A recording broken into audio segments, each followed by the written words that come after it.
G'day all. I ordered this Nokia 8210 4G because, well, I needed a test phone because I'm actually filming on an Apple iPhone 12, and it's quite good to have a separate phone on a separate card and all that isn't Apple, because then when you ring out, it doesn't really disturb the filming. So anyway, I picked up this Nokia 4G. Australia still uses the 4G network, and they're not planning on turning it off until probably the 2030s, so it'll give me at least a good sort of 7 years of service. Quite an interesting phone. It's I think it's based on the 8210 4G that was issued back by Nokia in 1999. So it was the precursor to this phone here, which is my original Nokia that I used at university back in 2000, so a good 23 years ago. My original phone, this was my second phone. The original phone that I had prior to that was an Ericsson. I can't remember the make or number of it, but it was an Ericsson. I think I got that in 1999. It was an okay phone. It had a keyboard that you plugged into the base, but when this came out in 2000, it was pretty revolutionary. There was no aerial or anything like that. These were made for the Australia Pacific market. I bought it in New Zealand. They're actually made in Korea and not in Finland, interestingly.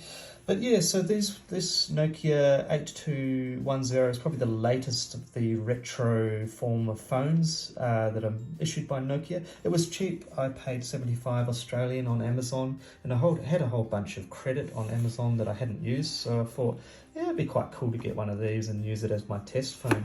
So these phones have a 2.8-inch display, a long-lasting battery. I don't know how long that'll last. It'll be interesting to see how that goes. 4G connectivity, which is quite important, given that this phone here, I would have loved to have got it going and used it. But the 2G network was shut down in 2017, so it's no good. FM radio, which is quite interesting. A rear camera.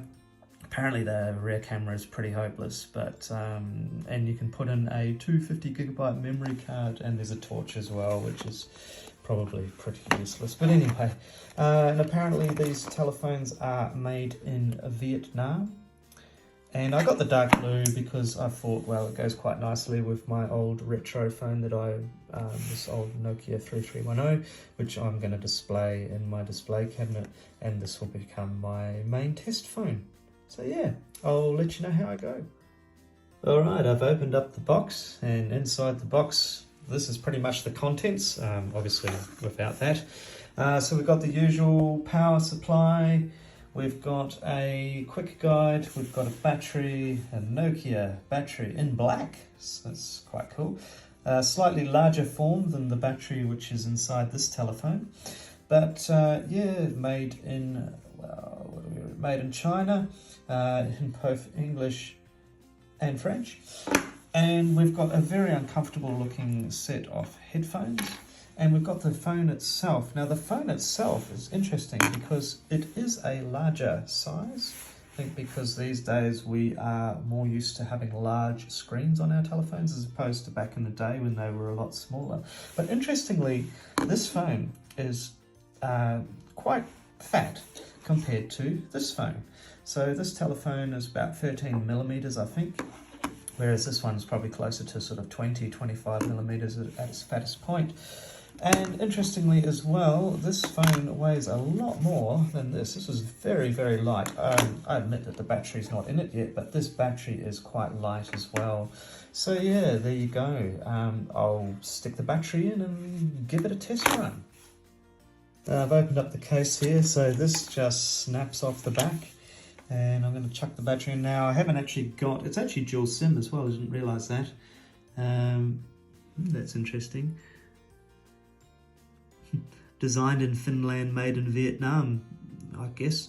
But yeah, so I'm still waiting for my SIM card. I've ordered a cheap SIM card from a firm called Sim here in Australia. Yes, so I'm guessing that it goes in this way, like that. And Who knows how you turn it on?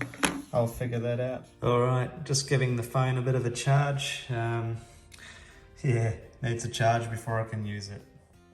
Right, I've finally got a SIM card in this new phone, so I'm going to call this GPO 706 telephone and we'll see how it goes.